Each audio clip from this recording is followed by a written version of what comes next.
Hey!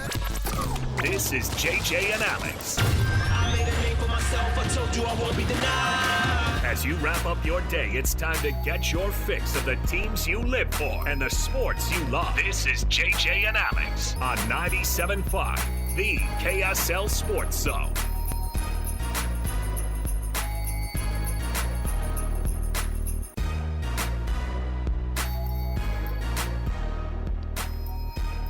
Welcome on in, everybody. JJ and Alex, 97.5 the KSL Sports Zone. Yes, you're hearing us 30 minutes earlier than we normally be going. I'm pretty sure that Scott Gerard took his broadcast unit behind the hotel where he was, where he's staying down there in Vegas and put it out of its misery. Old Yeller style. You won't be missed, bad Comrex. It's fine. Technical difficulties happen in this business, and we're all here to help each other. So here we are. And you know what? It's a bonus for us because we have a shortened show today, thanks to hockey, of course, happening at 4 o'clock. 4 o'clock, that means the Eastern swing has begun. The Mammoth trying to get right after that bad loss to Chicago on Sunday. And they're going to try to make this thing right with 5 games in a row on the road in the next 10 days. Hopefully they can right that ship. Hopefully the head-scratching moments that they had get solved a little bit with a couple of good performances on the road. JJ's going to walk in here momentarily.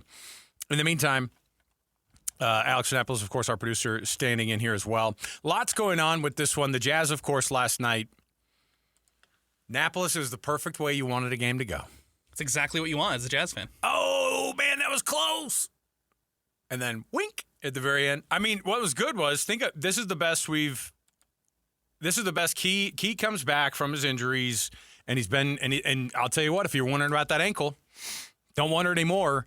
And it was awesome to see those guys going back and forth, and it had that vibe. I think the last time somebody else was having a shootout within the high point totals with Jamal Murray and the Nuggets, Donovan Mitchell in the bubble, going back and forth with 50 apiece or whatever it was during that series. So it was really, really cool to see that happen.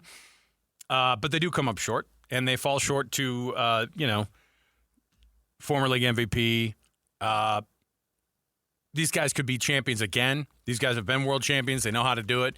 And so it was a nice game, I think, for this young group. And it was a good game, obviously, for Key to be able to come back and get his thing going. So we'll talk, of course, some Utah Jazz, and we'll get a lot going there. In the meantime, we've got a couple things we're going to dip into. Off the bat here, all day we're going to be able to kind of trickle in some of this audio from anytime there's anything said in spring football. We're going to be bringing it to you, of course, on this one. And I think being able to sit down with a lot of coaches and players at this time of year, it's interesting because we start to get back into it, covering it. We start to get back into it as fans. Obviously, if you're listening out there and you go, you'll dip in at your leisure. Sometimes spring football is not for you. Sometimes spring football is not for me. The college spring football is hard because, when was the last time? I think the equivalent is a little bit along the lines of NFL minicamp. You don't really care what goes on at minicamp. Just don't get hurt. That's kind of some of the things that's kind of the way that you view this one. But, of course, you want to dip in with a team early, and you start to understand a little bit more. Now that this coaching staff has a bit of a different identity, now that Jay Hill and a lot of his staff walk out, enter Kelly Poppinga, the new defensive coordinator for BYU, Bear Bachmeier, Aaron Roderick, and Kelly Poppinga all speaking with the media yesterday. And A-Rod, of course, is now the veteran dude. This is a guy who is now well-trusted as the play caller for BYU's offense that has done very well the last 2 seasons. And frankly, I think maybe last year was the best year for A-Rod as a coach because of the circumstances he was put in and how brilliant he looked when he was able to take Bear Bachmeier on short notice. I'll remind you, too, we had A-Rod on, midsummer. No, it might have been early June that we had him on. I remember out here in the plaza for like a Jazz game or a Mammoth game. And I remember us talking to A-Rod, and we didn't think much about, hey, these Bachmeier brothers, that's pretty cool. We got a little score of those guys out of Stanford. Bring them to Provo, see what happens. And all A-Rod would say was, this guy's an athlete. And, at that point, too, we're also trying to juggle the difficulty of BYU trying to transition in a new quarterback. I don't think any of us thought to ourselves, okay, Bear Bachmeier, yeah, he's a quarterback. He's coming in. I don't think people looked at Bear Bachmeier and said, oh, yeah, that's probably going to be the future of BYU football. Instead, it was, What's McKay Hillstead going to do, right? And then you start looking down in the depth chart and you go, I don't even know what's on the rest of this depth chart. Well, it turned out that the masterful job, the huge talent that Bear Bachmeier is, the masterful job that A-Rod did, that guy bought himself quite a bit of an extension, or maybe to pick your place the next time you want to coach somewhere else, because the job that A-Rod did last year is probably the biggest feather in that cap so far in his coaching career at BYU. To be able to do what he did in such short time helps to have the guy who has the brain for it, has the talent for it. I don't think any of us expected it would turn around that quickly, but JJ just walked in the studio. Everything good, man? You okay? Yeah, I'm good. Okay. Made it up the stairwell. Oh, I'll never do it, even if I was late. I'm joking. I'm joking. I'm not a fool. I took the I'm elevator. not going to go this. I was like, you're way less winded than I would have been. It's very tricky coming up those stairs from the parking garage, because you're like, isn't it just 2 floors? They're like, no, it's really like 6. The parking garage. Should I even discuss this over the air? What? We park in Yes, far away. Far West. Yeah. We haven't gotten that. We've been banished to the outer corners of this parking facility here at Triad Center. I'm not an important person, so I don't get one of those spots. No. It's quite a hike. My move is, if I'm driving like a rental car or something, Yeah. I'll park in the VIP spot. You don't know who I am. Yeah, boot that car. I don't care. That's Herc's problem, not mine. I know. We were just talking about the BYU, of course, had their first or their second availability of spring practices, and I was likening it to minicamp. We don't care what happens at NFL minicamp. You just don't want to hear bad news out of minicamp. Like, I don't need all the sound out of there. I don't need but when you have changes like this at the college level, spring ball gets interesting, because this is Bear Bachmeier's first spring with BYU. That's a great point. And it's a different look, of course. I will tell you that Aaron Roderick's mind he must be so feeling now difficult, but at the same time, you've got to feel really at ease knowing that you've already got your quarterback. You don't have to worry about that. But A-Rod coming in and doing the job that he did, I thought that was as good of a job that he's done in his entire career. Think about the Aaron Roderick from 2023 even going in. His very first go as offensive coordinator at BYU when he came in. Then think about the dark days of like that awful rushing offense that they had in 2023, or 22. Yeah, their first year in the Big 12, they couldn't run the football. It was one of the worst outputs that they've ever had. The Fire Roderick tweets and texts and things came in year long, and it was obviously something else. For him to go to 23 and 24 to have the years that he did, and I think last year, because of the circumstances, that guy deserves as big of a kudos as anybody else. We talk so much about how big of a deal it was to have Jay Hill. But Aaron Roderick guiding that offense last year through some tumultuous times was pretty, and not just that, thriving on it was pretty darn cool to watch. I think an offensive coordinator is an easy punching bag for fans.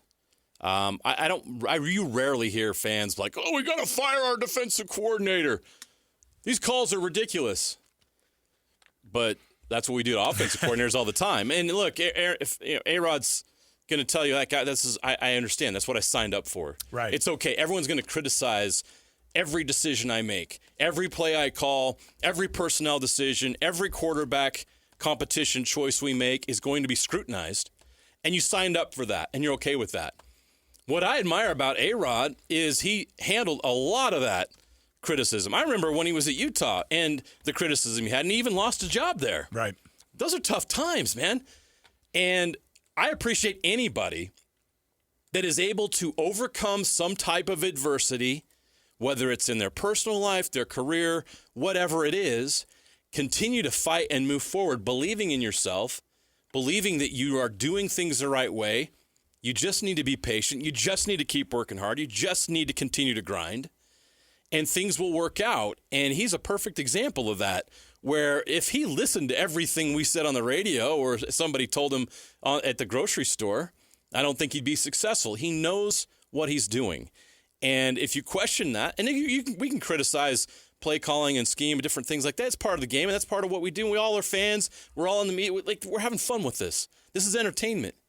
It's not personal, but what he's done, and if you can't really look and say, well, he's not this and he's not that, because he's proven that he is. And that's where he deserves a lot of credit, is he has now proven himself as a terrific offensive coordinator because the proof is in the pudding. Right. Look at the stats. Look at what they've been able to do during his time at BYU. Look what Tyler Algier did at BYU as a running back. When they had great players, they have done great things. How many quarterbacks has he coached there that have gone to the NFL? That list is growing. Yep. And I think that, Bear's an intriguing quarterback. Keaton Slovis was in the NFL. Yeah, I forgot about that. A lot of people we all have. did. You get my point? Yeah. As frustrating as that year was, there was good things that happened, and it was part of the process of getting where they are today. And if you look back on his resume and his full scope of what he's done, Aaron Roderick's had a great career, and he deserves a lot of credit and a lot of respect for what he's been able to accomplish. So going from where they were in 2022, the 2022-2023 season, that first one of the Big 12, to having the Big 12 Player of the Year be their halfback, right, and their main running back, their RB1, and to have the year that they did, and they just got better. The second year in the Big 12, obviously, you go and you win 11 games that year. You win 12 games this year. And that's on the back of going, was it 5-7 the year before? Was it 5-7? They finished 5-7. Remember, they just missed the bowl game by losing that overtime game to Oklahoma State. That was actually I think everybody charity. blacked that out. That was a charity move. Like, please don't go to a bowl game like that. Nobody wants to see this. Should have been 7-5. Nobody wants to see this offense in the in a bowl game. So when we come back, I want to hear from Aaron Roderick. We've also got some Bear Bachmeier sound to play, and then of course the newest. And we've heard from Kelly Poppinga since the hiring, but now that spring ball is underway, he had a lot more to say. In fact, he had a lot more to say than even the other guys that got up to the podium, I think, because he's got a lot more questions coming at him. Absolutely. And that's fine. Got a big set of shoes to fill. With Jay Hill heading out, we'll come back and we'll hear from Aaron Roderick in that session that he had with the media with BYU Spring Football yesterday. It is a Tuesday, and we are early on this thing, JJ, but guess what?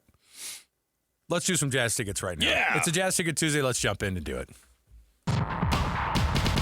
It's Jazz Ticket Tuesday, and your chance to win tickets is right now.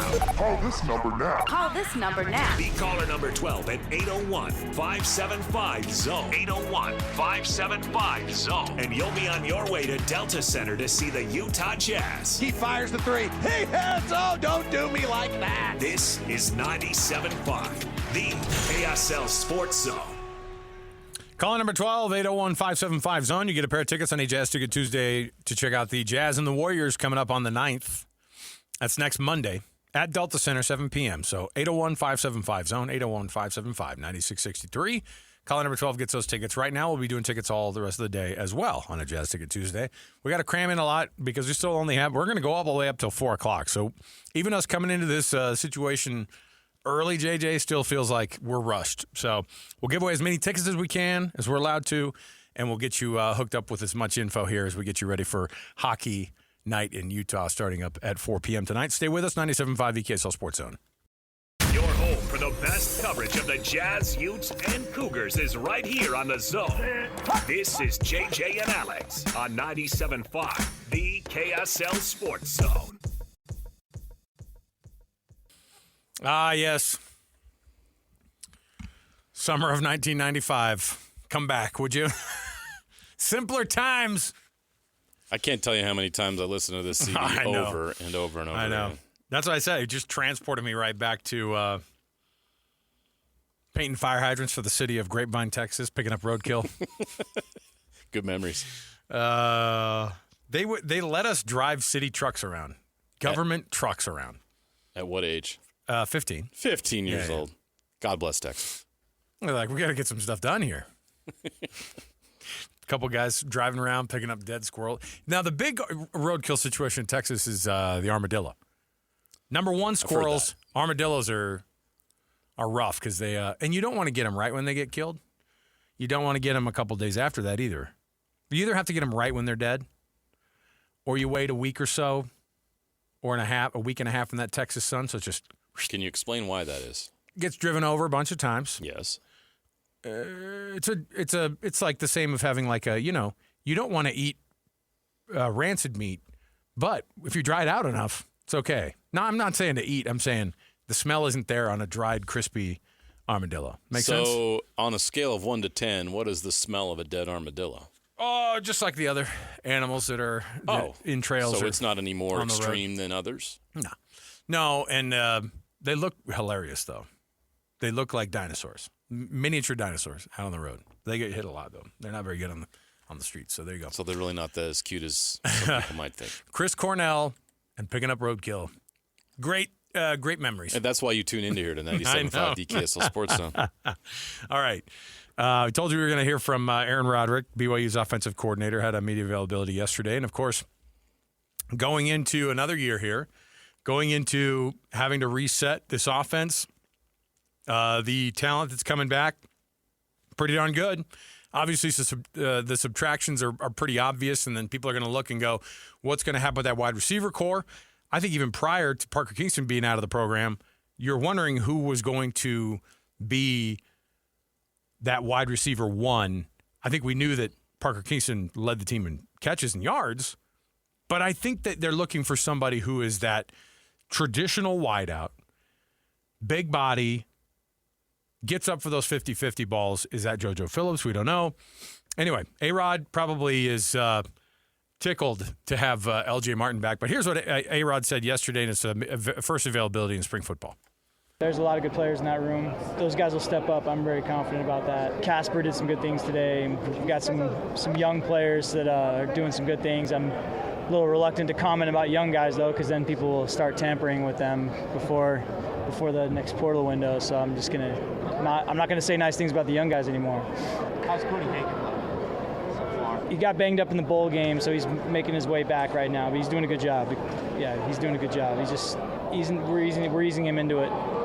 Yeah. You mentioned Casper. Was he a guy that you guys had a lot of experience with, just in the recruiting world and everything? Yeah, somebody we wanted in high school. We just didn't really have.